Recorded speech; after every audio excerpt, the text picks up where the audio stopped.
মধ্যরাত, চারিদিকে ঘুটঘুটে অন্ধকার, আর তার সাথে কুয়াশার চাদরে ঢেকে আছে পুরো শহর। এই হিম ঠান্ডার মাঝেই নুহাস দাঁড়িয়ে আছে ব্যালকনিতে। হাত পা পুরো ঠান্ডা বরফ হয়ে গিয়েছে, তারপরও নুহাস ঠায় দাঁড়িয়ে রয়েছে। তর্জনী আর মধ্যমা আঙ্গুলের ফাঁকে জ্বলন্ত সিগারেট। খানিকক্ষণ পর পর জ্বলন্ত সিগারেটের ঠোঁটের মাঝে রেখে সিগারেটের এক টান দিয়ে সেই ধোঁয়া ছেড়ে দেয় আকাশের পানে। আর সেই নিকোটিনের ধোঁয়া গিয়ে মিশে যাচ্ছে কুয়াশার সাথে। হঠাৎ করে দরজা লাগানোর শব্দ শুনে নুহাস চমকে ওঠে। এত রাতে তার ঘরে কে এলো? নুহাস সিগারেটটা না ফেলেই দ্রুত পায়ে রুমে এসে দরজার পাশে যারাকে দেখে হতভম্ব হয়ে যায়। ঠোঁট জোড়া আপনা আপনি আলগা হয়ে আসে তার।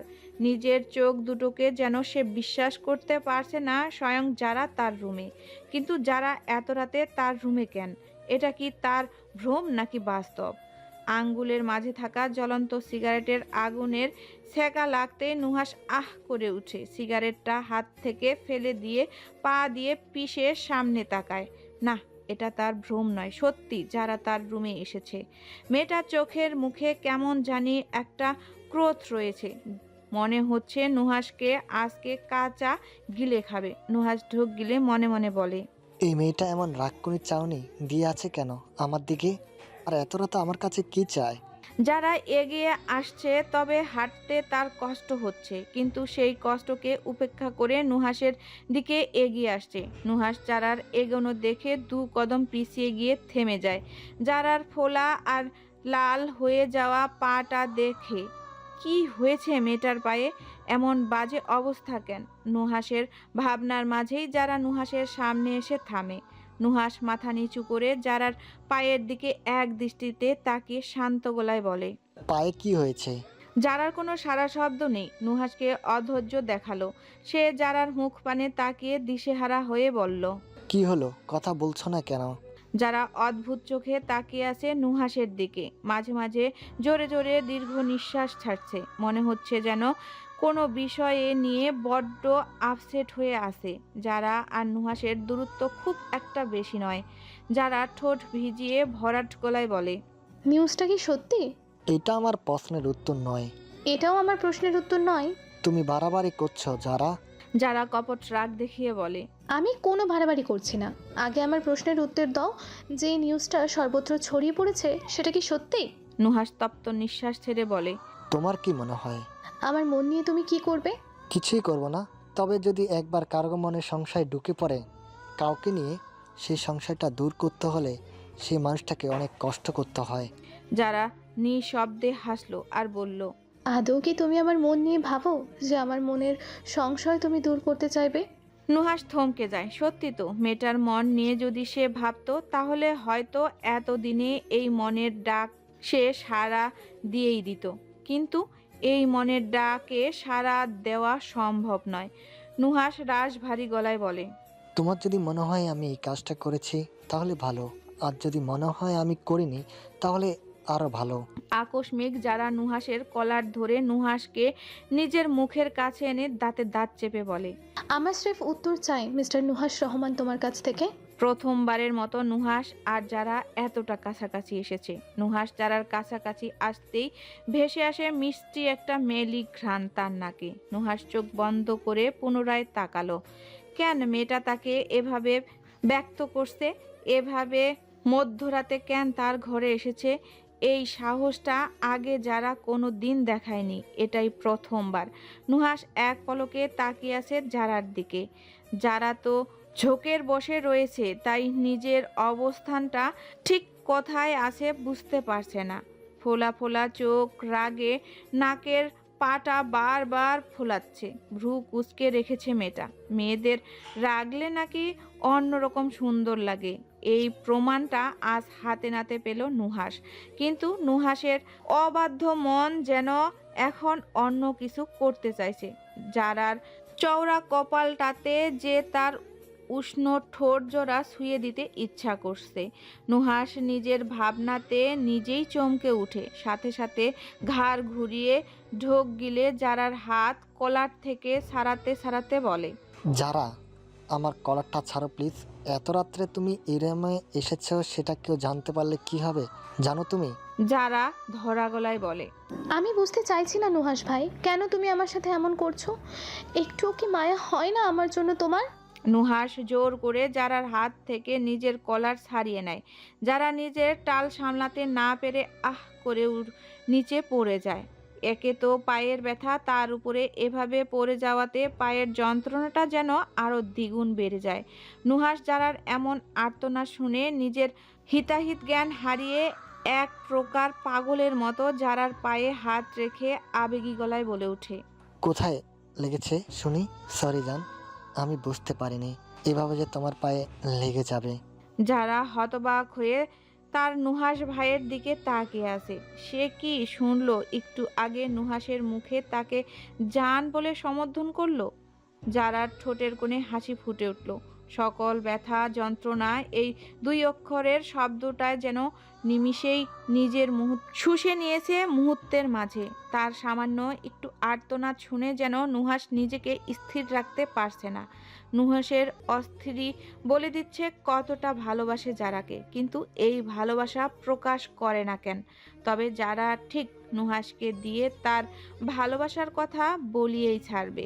নুহাস যারাকে পাজা কোলে তুলে নিয়ে বেডে বসিয়ে দিয়ে অধিকার নিয়ে বলে, চুপচাপ এখানে বসে থাকো, আমি আসছি। যারা মুখ ফসকে বলে, নুহাস ভাই। নুহাস যারার ঠোঁটে তর্জনী রেখে গম্ভীর গলায় বলে, চুপ, একটা কথা নয়। যারা বার কয়েকবার চোখের পাতা ঝাপটালো।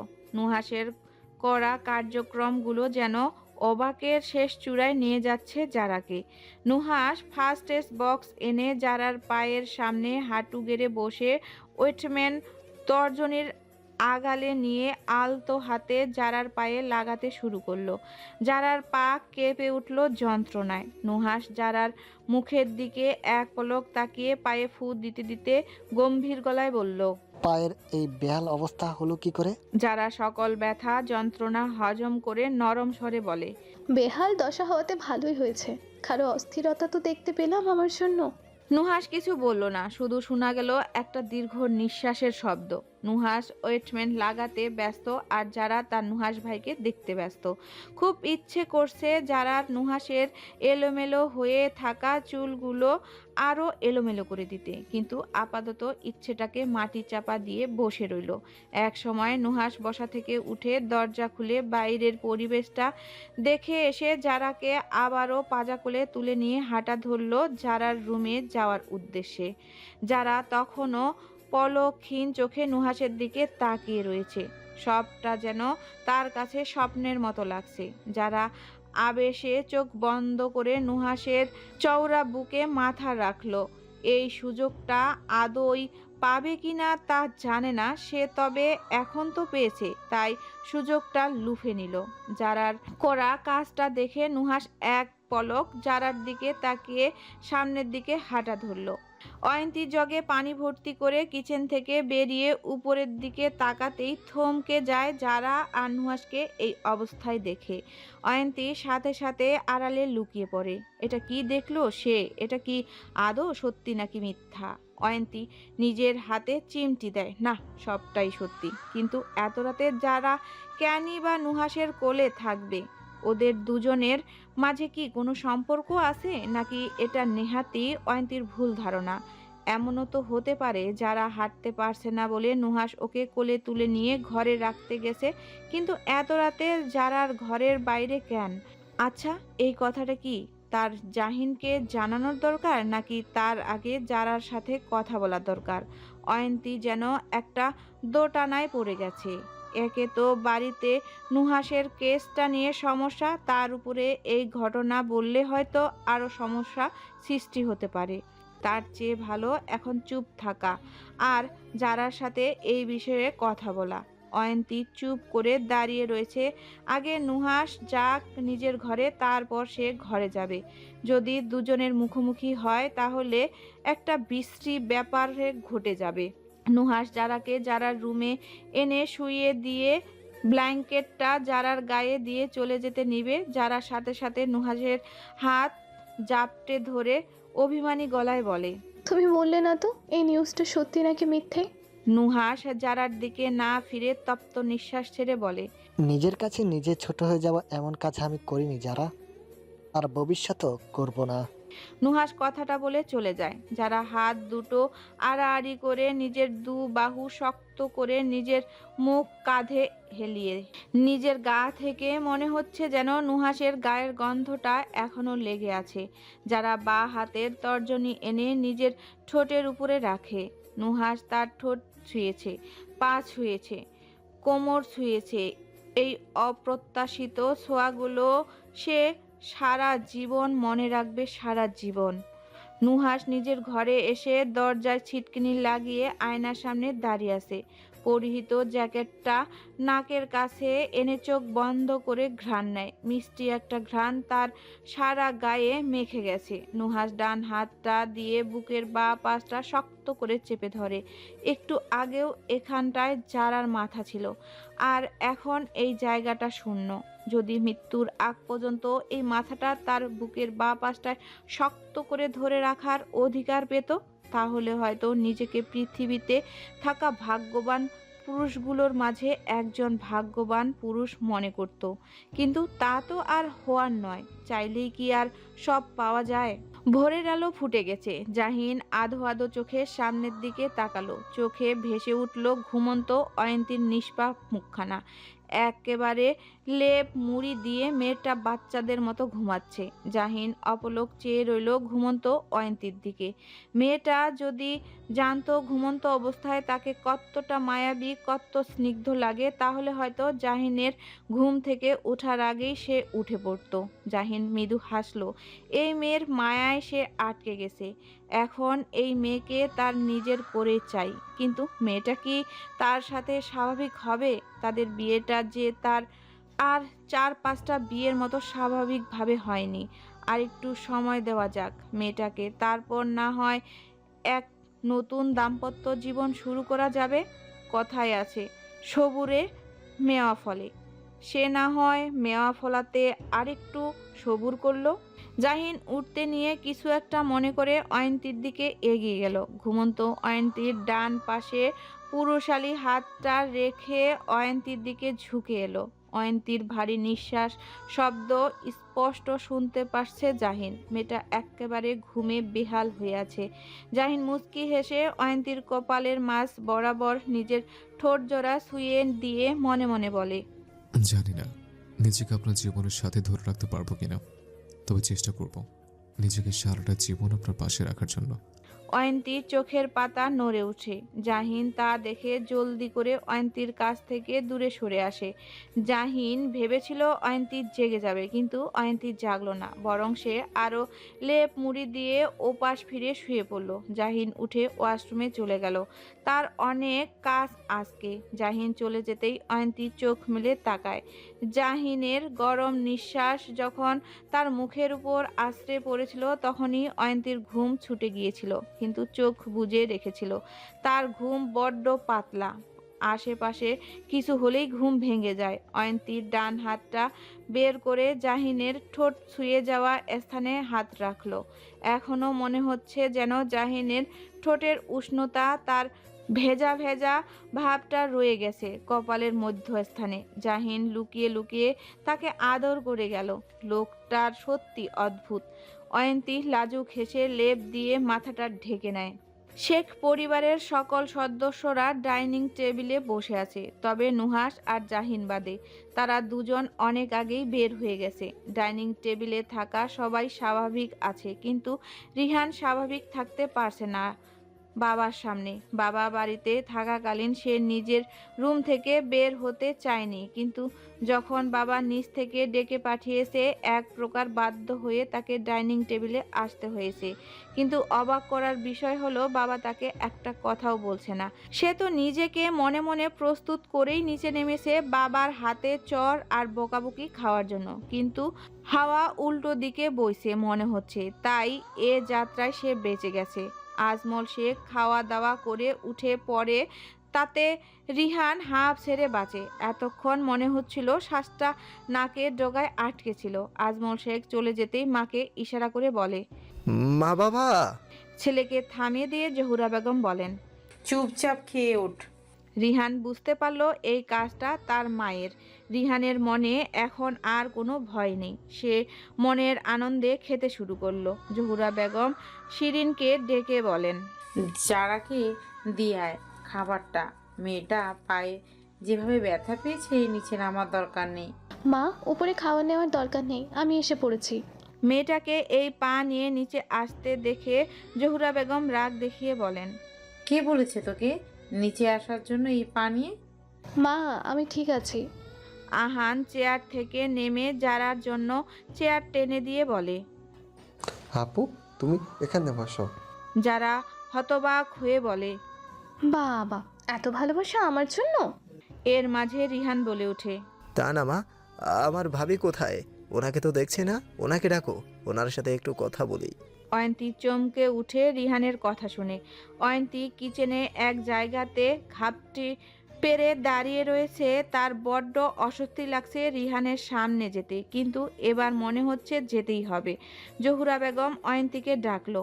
অয়ন্তী মাথা সুন্দর করে কাপড় দিয়ে ডাইনিং টেবিলে এসে উপস্থিত হলো। রিহান প্রফুল্ল হয়ে বলে, তা ভাবি ভালো আছেন? অয়ন্তী আস্তে করে বলে। রিহান বুঝতে পারলো অয়ন্তী অস্বস্তি বোধ করছে, তাই কৌতুকে সরে বলে, ভাবি আগের দিন বাগে খাইছে বুঝলেন, তাই আগে কি ঘটেছে তা নিয়ে পড়ে থাকবেন না। এখন যেই সম্পর্কগুলোতে জড়িয়েছেন সেই সম্পর্কগুলো নিয়েই থাকেন। আগে কোথায় কি ঘটেছিল তা ভুলে গিয়ে স্বাভাবিকভাবে চলুন, তাহলেই দেখবেন সব কিছু সুন্দরভাবে চলছে। অয়ন্তী রিহানের কথার মানে বুঝতে পারলো। রিহান যে তাদের সম্পর্কটা স্বাভাবিক করতে চাইছে সেটা সে বুঝতে পারছে, কিন্তু তারপরও অয়ন্তীর অস্বস্তিটা কমছে না। ভবিষ্যতে এই সম্পর্কগুলো নিয়ে আবারও কোনো সমস্যা হবে না তো? জাহিন, সারাফ আর রুমা নামের মেয়েটির মুখোমুখি হয়ে বসে আছে জিজ্ঞাসাবাদের রুমে। পুরো কক্ষ জুড়ে বিরাজ করছে নিস্তব্ধতা। জাহিন দু হাত বুকের উপরে আড়াআড়ি করে রেখে তীক্ষ্ণ চোখে রুমার দিকে তাকিয়ে আছে। রুমা জড়সড় হয়ে বসে রয়েছে। তার সামনে দুজন সুদর্শন পুরুষ মানুষ বসে আছে, আর সে আর চোখে বারবার দুজনকে দেখে যাচ্ছে। একটা অস্বস্তিতা কাজ করছে মেয়েটার মাঝে, বারবার হাত কসলাচ্ছে। এই ঠান্ডার মাঝেও মনে হচ্ছে যেন ঘামছে। বারবার কপালে, গালে, গলায় হাত রাখছে। দেখেই বোঝা যাচ্ছে খুব ভয়ে ভয়ে আছে, কিন্তু সেটা প্রকাশ করতে চাইছে না ওদের সামনে। সারাপ ওয়াটার বোতলটা রুমার দিকে এগিয়ে দিয়ে বলে, চাইলে পানি খেতে পারেন। রুমা জিহ্বা দ্বারা নিজের ঠোঁট ভিজিয়ে জোরানো কণ্ঠে বলে, না না, পানি খাওয়া লাগবে না। কেন ডেকে পাঠিয়েছেন সেটা বলেন। জাহিন দু হাত টেবিলের উপরে রেখে একটু এগিয়ে এসে গম্ভীর গলায় প্রশ্ন করে, আপনাকে কাজটা করতে কে হার করেছে জানতে পারি? রুমা আঁতকে উঠে বলে, কি বলছেন আপনি এসব? আমি বুঝতে পারছি না। জাহিন নিঃশব্দে হেসে চেয়ারে হেলান দিয়ে বলে, না বোঝার মতো তো আমি কিছু বলিনি আপনাকে। আপনি যে নুহাসকে ফাঁসিয়েছেন সেটা তো স্পষ্ট বোঝা যাচ্ছে। রুমা থতমত গলায় বলে, আমি বলছি তো, আমি ফাঁসাইনি। জাহিন কঠিন গলায় বলে, অবশ্যই আপনি নুহাসকে ফাঁসিয়েছেন। জাহিন এবার গগন কাঁপিয়ে চিৎকার করে বলে, আপনি নুহাসকে ফাঁসিয়েছেন, তার প্রমাণ আমার কাছে আছে। জাহিনের চিৎকার শুনে রুমা ঈষৎ কেঁপে উঠে কাঁপা কাঁপা গলায় বলে, প্রমাণ? কিসের কিসের প্রমাণ? জাহিন বাঁকা হেসে বলে, গাড়িতে হিডেন ক্যামেরা লাগানো আছে, আর তাতে স্পষ্ট দেখা যাচ্ছে আপনি কি করে নুহাসকে ফাঁসিয়েছেন। রুমা হতভম্ব হয়ে বলে, গাড়িতে হিডেন ক্যামেরা লাগানো ছিল? কই, আমি তো দেখিনি। হিডেন ক্যামেরা নিশ্চয়ই কাউকে দেখানোর জন্য লাগিয়ে রাখবে না। আর হিডেন ক্যামেরায় সবটা ধরা পড়েছে। আপনি আচমকা চিৎকার চেঁচামেচি শুরু করে দিয়েছেন। আর এখন ভিডিও ফুটেজটা যদি পাবলিক হয় তাহলে বুঝতেই পারছেন কেসটা কোন দিকে মোড় নেবে। জাহিনের কথাটা শোনার সাথে সাথে মেয়েটা গড়গড় করে বলতে শুরু করে। বিশ্বাস করুন, আমি ওনাকে ফাঁসাতে চাইনি। প্লিজ ভিডিওটা ভাইরাল করবেন না। সারাফ হতবাক হয়ে জাহিনের দিকে তাকায়। গাড়িতে ক্যামেরা তো দূরের থাক, কোনো হিডেন ক্যামেরার ছিটে ফোটাও নেই, কিন্তু সারাফ জাহিনের প্ল্যানটা বুঝতে পারল। মেয়েটাকে ম্যানিপুলেট করে পেট থেকে সত্য কথা বের করার প্রচেষ্টা, এবং এতে সফলও হয়েছে। জাহিন সারাফকে ইশারা করলো কিছু বলার জন্য। সারাফ মাথা নাড়িয়ে রুমার দিকে ফিরে বলল। তার মানে আপনি স্বীকার করছেন যে আপনি নুহাসকে ফাঁসিয়েছেন? রুমা মেয়েটা এক প্রকার কান্না করতে করতে বলে। বিশ্বাস করুন, আমি বাধ্য হয়ে কাজটা করেছি। সারাফ পুনরায় প্রশ্ন করলো। আপনি আগে এটার উত্তর দিন। নুহাস কি আপনাকে কোনো রকমভাবে সেক্সুয়ালি হ্যারাসমেন্ট করেছে নাকি আর করেনি? না, উনি আমাকে সেক্সুয়াল হ্যারাসমেন্ট করেনি, বরং আমি ওনাকে ফাঁসাতে চেয়েছিলাম। কেন ফাঁসাতে চেয়েছিলেন জানতে পারি? আর কার কথায় কাজটা করেছেন? রুমা ওয়াটার বোতলের ক্যাপ খুলে ঢকঢক করে পানি খেয়ে বলতে শুরু করে। আমার মা অসুস্থ, তার চিকিৎসা করানোর জন্য অনেক টাকা দরকার। জাহিন হাত উঁচিয়ে রুমাকে থামিয়ে দিয়ে বলে। হুম, এখন আর মিথ্যা কথা বলবেন না প্লিজ। আপনার মা অনেক আগেই মারা গেছেন। আপনার বিষয়ে সব খবর আমার কাছে আছে, তাই প্লিজ মরে যাওয়া মাকে নিয়ে মিথ্যা কথা না বললেই নয় কি? নিজের গর্ভধারী মাকে অন্তত এই সম্মানটুকু দিন। রুমা ঢোক গিলে বলে। আসলে আমি যাত্রাপালার একটা দলে কাজ করি। আমি দলের ছেলে মেয়েদেরকে মেকআপ করিয়ে দিই। দল থেকে যে টাকা হাতে আসে তা দিয়ে আমার ঠিক চলতো না। একদিন হঠাৎ করে একটা লোক আমাকে এই কাজটা করে দেওয়ার জন্য অফার করে আর বলে মোটা অঙ্কের টাকা দিবে। আর আমিও টাকার লোভে পড়ে এই কাজটা করতে রাজি হয়ে পড়ি। জাহিন চুপচাপ মেয়েটার কথা শুনে যাচ্ছে। সারাফ বলল। তো তারা আপনাকে টাকা দিয়েছে? অর্ধেক টাকা দিয়েছে, আর কাজটা পুরোপুরিভাবে হলে পুরো টাকা দিবে বলেছে। তার মানে তারা এখনও পুরো টাকাটা আপনাকে দেয়নি? না, দেয়নি। টাকা কি হাতে হাতে দিয়েছে আপনাকে? হাতে দিয়েছে। যে লোকটা আপনাকে কাজটা করতে বলেছে তার সাথে আপনার নিশ্চয় যোগাযোগ হতো। ফোনে সেই ফোন নাম্বারটা দিন। সারাফ ফোন নাম্বারটা নিয়ে কল করলো, কিন্তু ওই নাম্বারের কোনো অস্তিত্ব নেই। সারাফ বলল। নাম্বারের তো কোনো অস্তিত্বই নেই। রুমা বলল। উনি আমাকে বিভিন্ন নাম্বার থেকে কল করতো। এ পর্যন্ত কয়টা নাম্বার থেকে কল এসেছে? 5-6টা তো হবে। প্রত্যেকটা নাম্বারে কল করা হলো, কিন্তু সেই একই কথা, কোনো অস্তিত্ব নেই নাম্বারগুলোর। এর মাঝে জাহিন রুমাকে প্রশ্ন করলো। যে আপনাকে কাজ করতে বলেছে তার চেহারা দেখতে কেমন ছিল? মুখে মাস্ক পরা ছিল, তাই অতটা খেয়াল করিনি। প্লিজ আমাকে ক্ষমা করে দিন। ভিডিওটা যদি ভাইরাল করে দেন তাহলে সবাই আমাকে অপমান করবে। জাহিন কপট রাগ দেখিয়ে বলে। আপনার অপমানটা অপমান আর আমাদের অপমানটা অপমান নয়, বুঝতে পারছেন কতটা ফেসলেস হয়েছে এই ফালতু ঘটনার জন্য? আর এমনিতে আপনি ভাইরাল, বলতে গেলে এই ঘটনাটা এখন অনলাইনে হট টপিক হয়ে রয়েছে। এখন না হয় আর একটু ঘি ঢেলে দিই তাতে। রুমা চিৎকার করে বলল। আমি তো বলছি আমি লোভে পড়ে কাজটা করেছি। লোভে পড়ে যখন করেছেন এর সমাধান আপনি করবেন। রুমা অবাক হয়ে বলে। মানে? জাহিন পায়ের উপরে পা তুলে বলে। আপনাকে জবানবন্দি দিতে হবে, সেটাও লাইভে গিয়ে। পুরো দেশ দেখবে যে আমার ভাই নির্দোষ, তাকে একটা নোংরা অ্যালিগেশনে ফাঁসানো হয়েছে। কিন্তু দেখুন মিস রোমা, এই কাজটা করার আগে আপনার 10 বার ভাবা উচিত ছিল।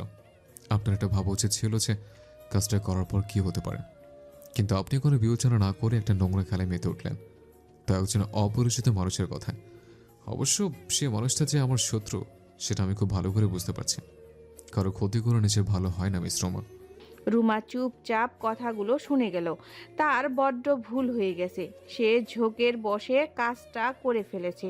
তার আগেই বোঝা উচিত ছিল প্রতিপক্ষ দল শক্তিশালী দল, কিন্তু তাকে তো বলা হয়েছিল গাড়িতে কোনো হিডেন ক্যামেরা ছিল না। তবে কি জাহিন তাকে মিথ্যা কথার জালে ফাঁসিয়েছে আর সেও তাতে পা দিয়ে ফেলেছে? কিন্তু তাকে আগে এই কয়েদি থেকে বের হতে হবে, তার জন্য তাকে এদের কাছ থেকে সিনপাতি পেতে হবে। রুমা ধরা গলায় বলে।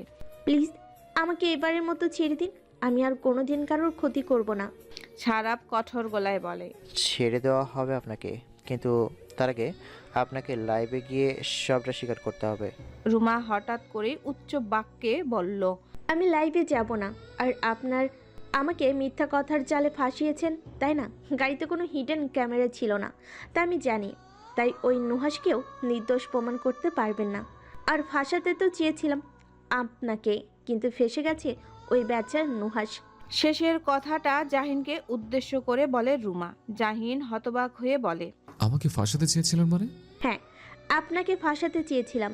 জাহিন বিমুক্ত স্তব্ধ হয়ে গেল কথাটা শুনে। তার বিরুদ্ধে ষড়যন্ত্র করা হয়েছিল আর তাতে নুহাস ফেঁসে গেছে। জাহিন নির্বাক ভঙ্গিতে বলল, গাড়িতে যে হিডেন ক্যামেরা নেই এটা কি করে জানেন? যে আমাকে কাজটা করতে বলেছে সে বলেছিল, কিন্তু আমার হটকারিতার জন্য আমি নিজেই ফেঁসে গেলাম। কিন্তু সত্যটা তো শুধু আপনারা দুজনে ছাড়া আর কেউ জানে না, আর কেউ জানবেও না। জাহিন শব্দ করে হেসে বলে, এতটুকু কাছে খেলোয়াড় আমি নই। এতক্ষণ যা যা আপনি বলেছেন সবটা রেকর্ড হয়েছে এই কলমটার মাঝে। এই কলমটার মাঝে হিডেন ক্যামেরা লাগানো আছে। বুক পকেটে থাকা কলমটা দেখিয়ে কথাটা বলে। জাহিন পুনরায় বলে, তাই আপনার লাইভে যাওয়ার কোনো দরকার নেই। আপনার এই সবটা স্বীকারোক্তি সবাই দেখবে, আর এটাও জানবে নুহাস কোনো দোষ করেনি, ওকে ফাঁসানো হয়েছে।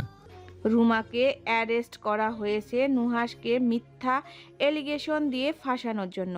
নিউজের মাধ্যমে সবটা সবার সামনে এসেছে।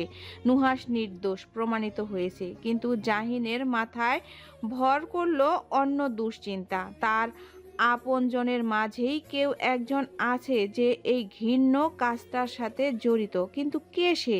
এত আপনজনের ভিড়ের মাঝে তাকে কি করে খুঁজে বের করবে? 32 ইঞ্চি এলইডি টিভির পর্দায় নুহাস যে নির্দোষ সেই খবর পাঠ করছে সংবাদ পাঠিকা। রুমার স্বীকারোক্তিটা শোনার সাথে সাথে টিভির পর্দায় একটা ফুলদানি ছুড়া হলো মুহূর্তের মাঝে। টিভির ডিসপ্লে চলে যায়। খলিল তালুকদার আর চেয়ারম্যান মিনহাস সাহেব চোখ বন্ধ করে কানে হাত দিয়ে অন্য দিকে ফিরে যায়। যুবকটি সেন্টার টেবিলে সজোরে লাথি মেরে বসা থেকে উঠে দাঁড়িয়ে হুঙ্কার দিয়ে বলে, ওই শালিকেই আগেই বলে রেখেছিলাম আমি, গাড়িতে কোনো ফিডেন ক্যামেরা নেই, কিন্তু তারপরে ওই শালি ওই জাহিনের কথায় জালে ফেসে গেছে, সবটা প্ল্যান নষ্ট করে দিল। আমি আগেই বলেছিলাম এই শালিকে দিয়ে কাজটা হবে না। খলিল তালুকদার রেগে বলে ওঠেন, তোমার প্ল্যান প্রথম থেকে নষ্ট হয়ে গিয়েছিল যখন জাইনের জায়গায় নুহাস ফেঁসেছিল। যুবকটি গর্জে উঠে আঙ্গুল তাক করে খলিল তালুকদারকে বলে, এই বুড়ো বেশি কথা বলবি না, প্ল্যানটা শুধু একার আমার ছিল না। খলিল তালুকদার চোখ বড় বড় করে রেগে বলেন, কি বললে তুমি আমাকে? যুবকটি তেড়ে এসে বলে, বুড়ো বলেছি তোকে আমি। বুড়ো কি করবি তুই? আমাকে বল কি করবি? মিনহাস সাহেব দুজনের মাঝে এসে দাঁড়িয়ে দুজনকে থামিয়ে বলে, উফ, কি শুরু করলে তোমরা দুজন? নিজেদের মধ্যে কেন কোলাহল শুরু করলে? একটা প্ল্যান নষ্ট হয়েছে তো কি হয়েছে, অন্য আর একটা প্ল্যান ভাবা যাবে। আর জাহিন এটা খুঁজে বের করতে পারবে না কি এই কাজের সাথে জড়িত ছিল। তবে হ্যাঁ, জাহিন খলিল সাহেবকে সন্দেহ করবে এটা আমি জানি। তাই বলছি মাথা ঠান্ডা করো দুজনে, নিজেদের মাঝে বিবাদ বাঁধিয়ে কোনো লাভ নেই। যুবকটি গিয়ে নিজের স্থানে বসে। মিনহাস সাহেব চোখের ইশারায় খলিল তালুকদারকে শান্ত হতে বলেন। মিনহাস সাহেব নিজের জায়গাতে বসে গিয়ে বলেন, এখন একটাই প্ল্যান, ভোট কিনতে হবে আমাদের। আর কিছুদিন পরেই প্রতীক বরাদ্দ হবে, আর এরপরেই প্রচারণার কাজ শুরু হবে। জাহিনকে কিছুতেই মেয়র পদে বসতে দেওয়া যাবে না। যুবকটি গম্ভীর কণ্ঠে বলল, কে মেয়র পদে বসলো আর কে বসলো না তাতে আমার কিচ্ছু যায় আসে না, কিচ্ছু না। আমি শুধু আপনাদের সাথে হাত মিলিয়েছিলাম ওকে নিঃসন করে দেওয়ার জন্য, কিন্তু এখন মনে হচ্ছে আমার নিজেকেই কিছু একটা করতে হবে। তবে এভাবে নয়, অন্যভাবে ওকে আঘাত করতে হবে। শুধু নির্দিষ্ট সময়ের অপেক্ষা। আপনাদের সাথে থেকে কিচ্ছু হবে না, কিচ্ছু না। আর আপনি ফাইল করবেন তালুকদার সাহেব, এটা আমি এক কলম লিখে দিলাম। খলিল তালুকদার রেগে কিছু বলতে যাবে, সাথে সাথেই মিনহাস সাহেব খলিল তালুকদারের হাত ধরে থামিয়ে দিল। চোখের ইশারায় বলল শান্ত থাকার জন্য। যারা ফেসবুক স্ক্রল করছে, নুহাসের খবরটা বাড়ির সবাই জানার পর যেন একটু স্বস্তির নিঃশ্বাস ফেলতে পারছে সকলে, বিশেষ করে যারা। সে ভীষণ খুশি হয়েছে তার নুহাস ভাই নির্দোষ প্রমাণিত হয়েছে বলে।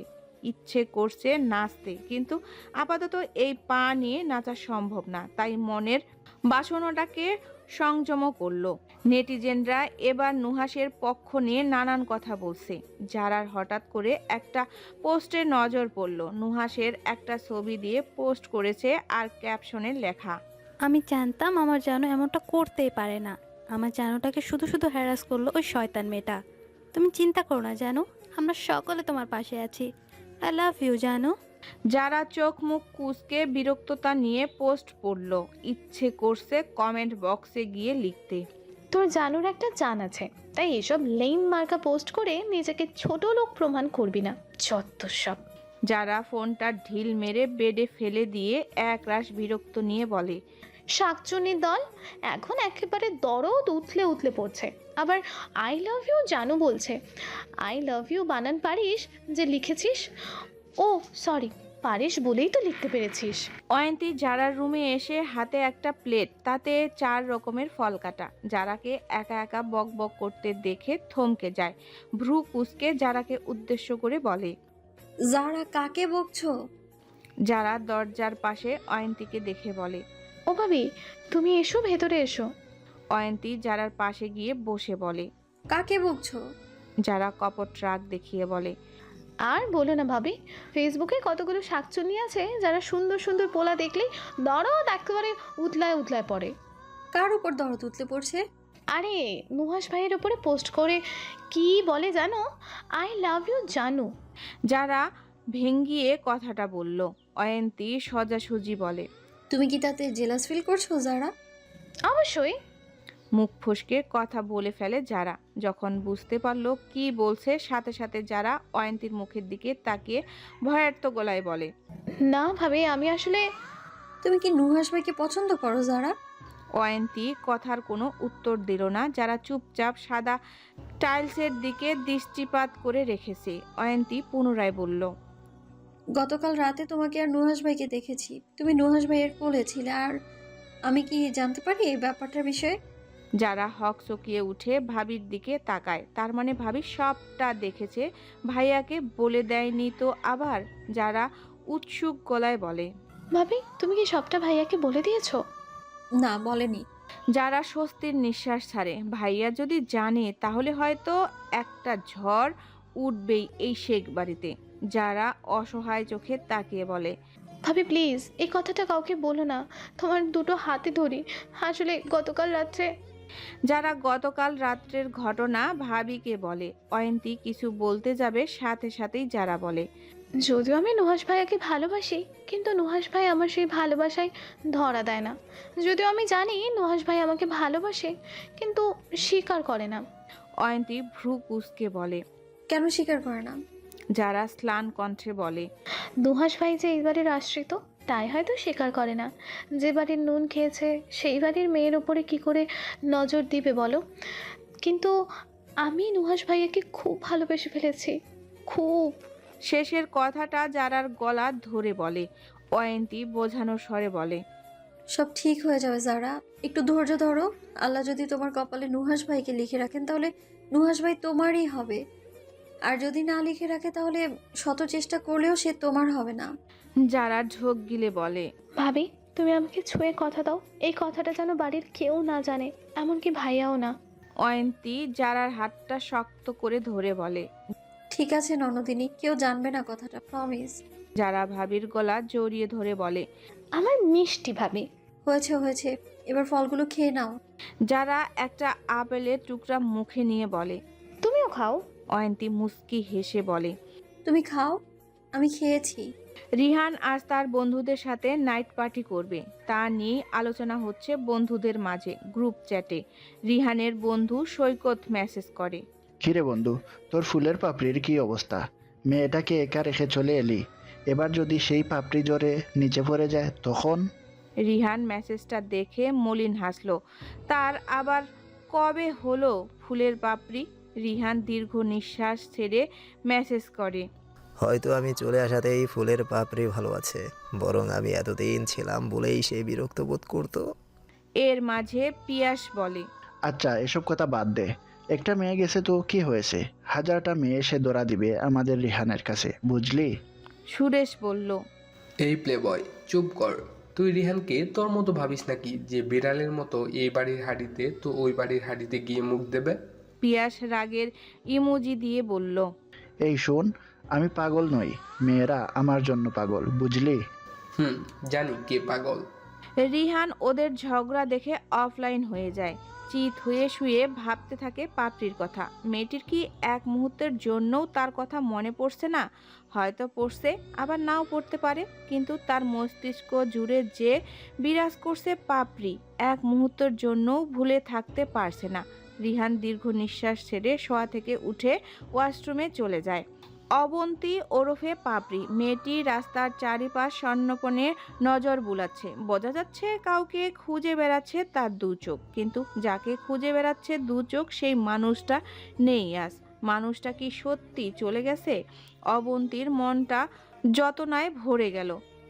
এতদিন লোকটা সামনে আসলে রাগ উঠত, কিন্তু আজ যখন নেই তখন কেন এতটা বিষাদময় লাগছে তার? অবন্তীর পাশে থাকা ইভা খচা মেরে বলে, যাকে খুঁজে বেড়াচ্ছিস সে নেই, তাই সামনের দিকে নজর রেখে হাঁট, না হলে যে কোনো সময় দুর্ঘটনা ঘটে যেতে পারে। ইভার কথা শুনে হক শুকালো অবন্তী। মিথ্যা মিথ্যা বিরক্তি আর রাগ মেশানো গলায় বলে, আজব, আমি আবার কাকে খুঁজবো? সে তুই ভালো করে জানিস কাকে খুঁজে বেড়াচ্ছিস, আর যদি না জানিস তাহলে আমি বলে দিচ্ছি তোর সুবিধার্থে। রিহান ভাইয়াকে খুঁজছিস তুই, তাই না? অবন্তী চুপ মেরে যায়। সত্যি সে রেহানকে খুঁজে যাচ্ছে, কিন্তু লোকটা নেই। সত্যি লোকটা চলে গেছে এই শহর ছেড়ে। লোকটা কি তাকে ভুলে গেছে এই কয়দিনের মাঝে? অবশ্য ছেলেদের মন একজন চলে গেলে আর একজনকে নিজের মনে ঠাঁই দিতে বেশি সময় নেবে না। অবন্তী এসব চিন্তা করে তপ্ত নিঃশ্বাস ছেড়ে নিজেকে স্বাভাবিক করে সামনের দিকে এগিয়ে যায়। জাহিনের বাড়ি ফিরতে ফিরতে ঘড়ির কাঁটা প্রায় 12টার ঘরে পৌঁছে গেছে। নুহাস অনেক আগেই বাড়ি ফিরে এসেছে, কিন্তু জাহিন কোনো এক কাজের দোহাই দিয়ে বাড়িতে পরে আসবে বলে নুহাসকে আগে ভাগে বাড়িতে পাঠিয়ে দেয়। কলিং বেলের আওয়াজ শুনে বাড়ির কাজের লোক সদর দরজা খুলে দিল। বাড়ির সবাই খাওয়া দাওয়া করে যে যার ঘরে চলে গেছে। শুধু জাহিনের অপেক্ষায় রয়ে গেছে জহুরা বেগম। জহুরা বেগম সময়টা পার করার জন্য সোফায় বসে নকশি কাঁথা সেলাই করতে ব্যস্ত ছিলেন।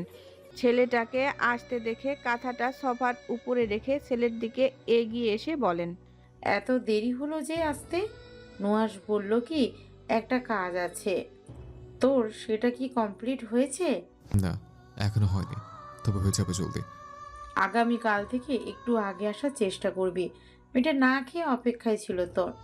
জাহিন ভ্রুদয় কিঞ্চিত কুঁচকে বলল, কে অপেক্ষা করছিল? জহুরা বেগম হতাশার শ্বাস ফেলেন। তার ছেলে কি এই জগতে আছে নাকি অন্য জগতে আছে?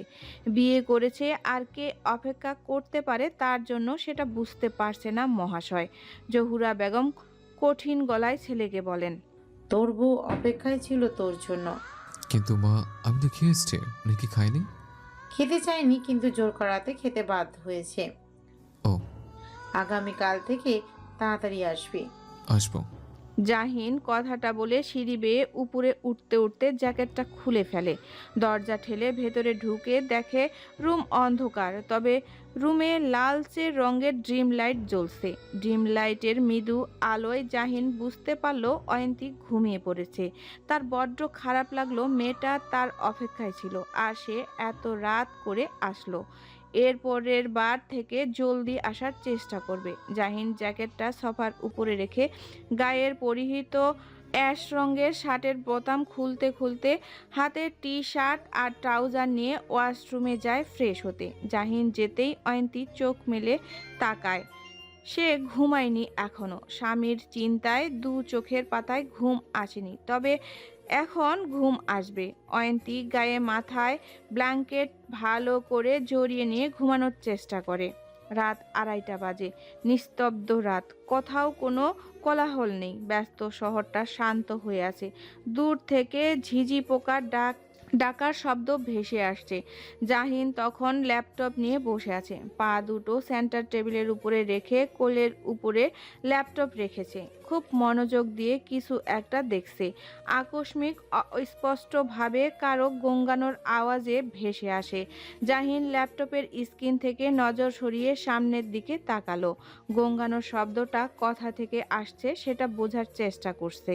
জাহিন যখন বুঝতে পারলো এমনটা অয়ন্তী করছে, তাড়াতাড়ি করে ল্যাপটপটা সোফার উপরে রেখে দৌড়ে অয়ন্তীর কাছে আসে। অয়ন্তী কাঁপছে অস্বাভাবিকভাবে আর অস্পষ্টভাবে কি যেন বলছে। জাহিন বিছানায় উঠে অয়ন্তীর দিকে ঝুঁকে অয়ন্তীর গালে হাত রেখে ভয়ার্ত গলায় বলে, অয়ন্তী কি হয়েছে? এমন করছেন কেন? কোথায় কষ্ট হচ্ছে? জাহিন অয়ন্তীর মুখের কাছটায় কানটা নিয়ে শুনতে পারে অয়ন্তীর বলা কথা। মা, যেও না মা, আমায় ছেড়ে যেও না, আমাকে সাথে করে নিয়ে যাও মা, তোমার কোলে মাথা রেখে ঘুমোতে চাই মা। অয়ন্তীর কাঁপুনি ক্ষণে ক্ষণে বেড়ে যাচ্ছে, হাত পা খিচে আসছে। অয়ন্তীর খিঁচুনি শুরু হয়ে গেছে। অয়ন্তীর কাঁপুনিতে সারা বেড কেঁপে উঠছে। জাহিন কি করবে কিছুই বুঝতে পারছে না। মেয়েটার হঠাৎ হলোটা কি? জাহিন অয়ন্তীর শক্ত করে মুঠো করে রাখা হাতটা খোলার চেষ্টা করলো কিন্তু পারল না। জাহিন দু হাঁটু ভাঁজ করে সারা ঘর নজর বুলালো। এত রাতে কাউকে ডাকতেও পারছে না। কোনো উপায় না পেয়ে জাহিন অয়ন্তীকে শক্ত করে আঁকড়ে ধরে নিজের বুকের সাথে মিশিয়ে নিয়ে পাগলের মতো বলতে শুরু করলো, শান্ত হন অয়ন্তী, শান্ত হন। কিচ্ছু হয়নি আপনার, সব কিছু ঠিক হয়ে যাবে। প্লিজ শান্ত হন। অয়ন্তী বা হাত দিয়ে শক্ত করে খামচে ধরল জাহিনের গলার কাছটায়। জাহিন অয়ন্তীর শক্ত নখের খামচি চোখ বন্ধ করে সহ্য করে নিল। ধীরে ধীরে অয়ন্তী স্বাভাবিক হতে শুরু করলো, কাঁপুনি কমতে শুরু করলো। শরীর নিস্তেজ হয়ে এলো অয়ন্তীর, হাত পা ছেড়ে দিয়েছে এক প্রকার। জাহিন হাতের বাঁধন নরম করলো। আরও কিছুক্ষণ বুকের মাঝে রেখে অয়ন্তীর মাথাটা নিজের হাতের উপরে রেখে ড্রিম লাইটের মৃদু আলো দিয়ে এক নজরে স্ত্রীর দিকে তাকিয়ে রইল। জাহিনের হাতের মাঝে টপ করে এক ফোঁটা নোনা জল গড়িয়ে পড়ল। বুঝতে পারল অয়ন্তীর চোখ দিয়ে পানি পড়ছে। ঘুমের মাঝে মেয়েটা কান্না করছে। এতটা চাপা কষ্ট জমে রেখেছে মেয়েটার মনে। জাহিন অয়ন্তীর চোখের নোনা জল মুছে দিয়ে আবারও নিজের বুকের সাথে চেপে ধরল। অয়ন্তীও ঘুমের মাঝে ছোট্ট বাচ্চাদের মতো লেপ্টে রইল জাহিনের বুকে। জাহিন জোরে জোরে নিঃশ্বাস ছাড়ছে। খানিকক্ষণ আগে অয়ন্তী এমন শোচনীয় অবস্থা দেখে যেন তার রুহু উড়ে গিয়েছিল। এক মুহূর্তের জন্য মনে হয়েছিল অয়ন্তীকে হারিয়ে ফেলছে সারা জীবনের জন্য। জাহিন অয়ন্তীর কপালে গভীর চুমু বসালো। অয়ন্তীর অযত্নে ফেলে রাখা বা হাতটা ধরে জাহিন নিজের মুখের কাছে এনে হাতের পাতায় ঠোঁট ছুঁয়ে দিল। মেয়েটার হাত পা ঠান্ডা বরফ হয়ে গিয়েছে। জাহিন অয়ন্তীকে নিজের বুকে আগলে রেখে শুয়ে পড়ল আর গায়ে মাথায় ব্ল্যাঙ্কেট টেনে দিল।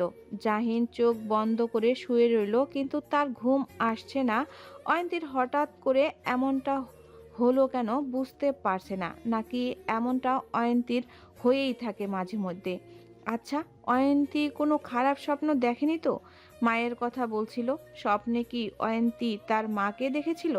জাহিনের চোখ মুখে আর ঘুম এলো না, শত শত চিন্তায়। তবে শেষ রাতে জাহিনের দু চোখ লেগে আসে। ভোরের আলো ফুটেছে, ঘড়ির কাঁটায় সবে মাত্র 5টা 20 বাজে। পাখির কিচিমিচির শব্দে মুখরিত হয়ে উঠেছে ভোরের পরিবেশ। এই হিম ঠান্ডার মাঝেও যেন পাখিদের দু চোখে ঘুম নেই, তারা নিজেদের মনের আনন্দে গান গাইতে ব্যস্ত। অয়ন্তীর ঘুম হালকা হলো ধীরে ধীরে। ঘুমের মাঝে মনে হচ্ছে যেন কেউ তাকে আষ্টে পৃষ্ঠে জড়িয়ে রেখেছে। অয়ন্তী পিটপিট চোখে তাকালো। নিজের অবস্থান বুঝতে পেরে অয়ন্তী চমকে উঠে চোখ বড় বড় করে জাহিনের মুখ পানে তাকালো। জাহিন ঘুমাচ্ছে। অয়ন্তী জাহিনের ঘুমন্ত চেহারার দিকে তাকিয়ে রইল। এলোমেলো হয়ে থাকা চুলগুলো কপালে পড়ে রয়েছে। গালের কাটা স্থানটা হালকা হয়ে আসছে। ব্যান্ডেজ খুলে ফেলেছে জাহিন গত রাতেই। অয়ন্তী কি হলো কে জানে, হাত বাড়িয়ে জাহিনের কাটা স্থানটা ছুঁয়ে দিল। তাতে জাহিন ভ্রু কুঁচকে নেয়। অয়ন্তী তা দেখে আস্তে করে সরে আসতে নিলে অয়ন্তীর মেদহীন কোমরে রাখা জাহিনের হাতের বাঁধন আরও গাঢ় হলো। অয়ন্তী আর এক দফা অবাক হয়ে জাহিনের দিকে তাকালো।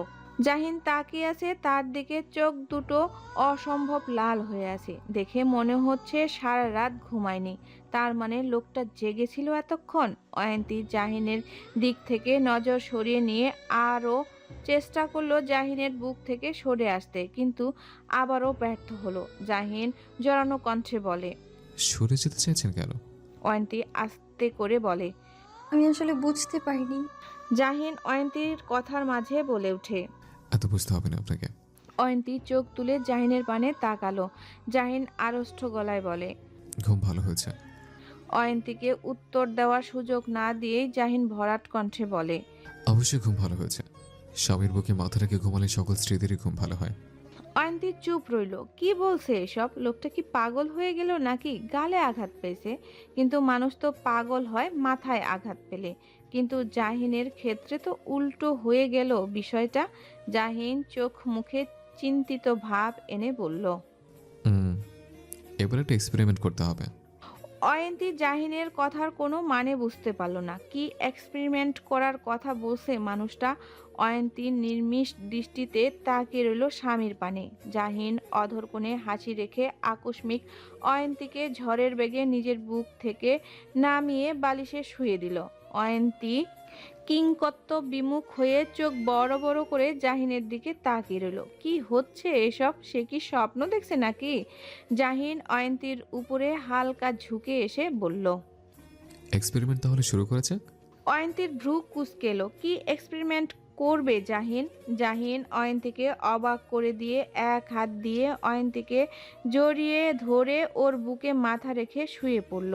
অয়ন্তী হাতে বরফের ন্যায় জমে গেল। বুকের ওঠানামা অস্বাভাবিকভাবে বেড়ে গেছে। শরীর অসাড় হয়ে গেছে তার।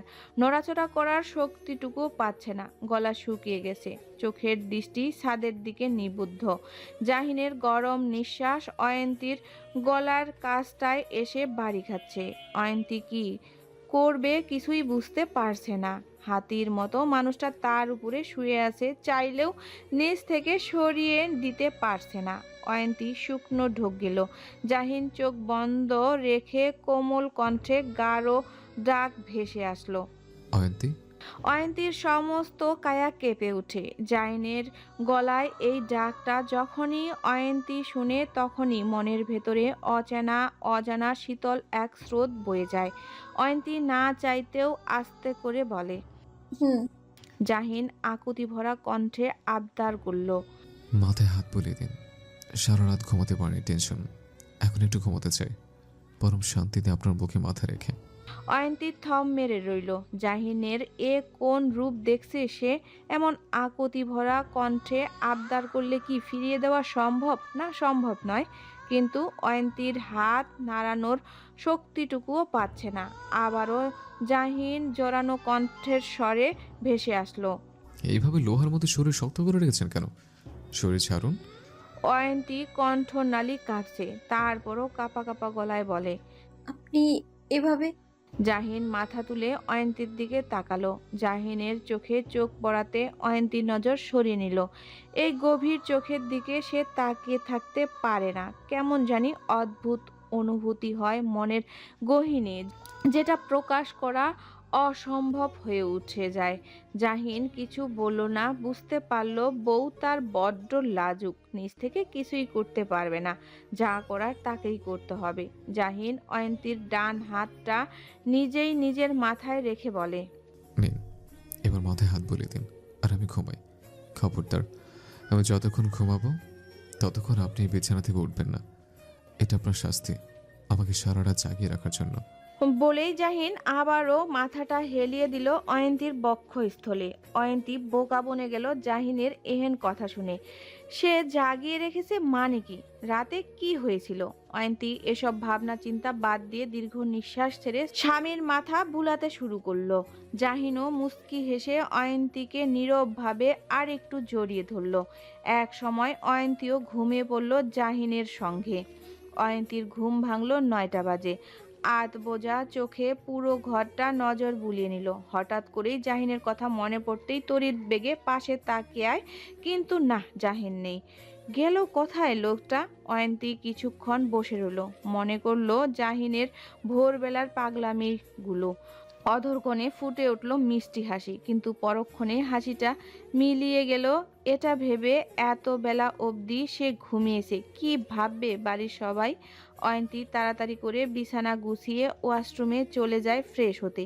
ফ্রেশ হয়ে ড্রেসিং টেবিলের সামনে আসতেই আয়নায় দেখতে পায় গোলাপি রঙের একটা স্টিক নোট লাগানো। অয়ন্তী স্টিক নোটটা হাতে নিল, সেখানে লেখা, সরি, ভোরবেলা আপনাকে এভাবে চালানোর জন্য। নিচে ছোট্ট করে লেখা জাহিন। অয়ন্তী হাসলো, ভারী মিষ্টি সেই হাসি। এই লোক নিশ্চিত পাগল হয়ে গেছে। সকালে নিজেই এমন অদ্ভুত কাণ্ড ঘটালো, আর এখন সেটার জন্য স্টিক নোট চিঠি লিখে ক্ষমা চাইছে। এত ভালো কেন লোকটা? বারবার অয়ন্তী মুগ্ধ হচ্ছে জাহিনের করা প্রত্যেকটা কাজে, সাথে অবাকও হচ্ছে। অয়ন্তী স্টিক নোটটা একটা বইয়ের ভাঁজে রাখলো। সেখানে জাহিনের লেখা প্রথম চিঠিটাও অয়ন্তী যত্ন করে রেখেছে। অয়ন্তী বইটা রেখে নিচে গেল। ভেবেছিল হয়তো বাড়ির কেউ কিছু বলবে, কিন্তু না, সবাই আরও তার ঘুমের খবর নিচ্ছে। অয়ন্তী নিজেকে এই প্রথমবারের মতো ভাগ্যবতী মনে করলো, এমন স্বামী আর এমন ভালো শ্বশুরবাড়ি পেয়ে।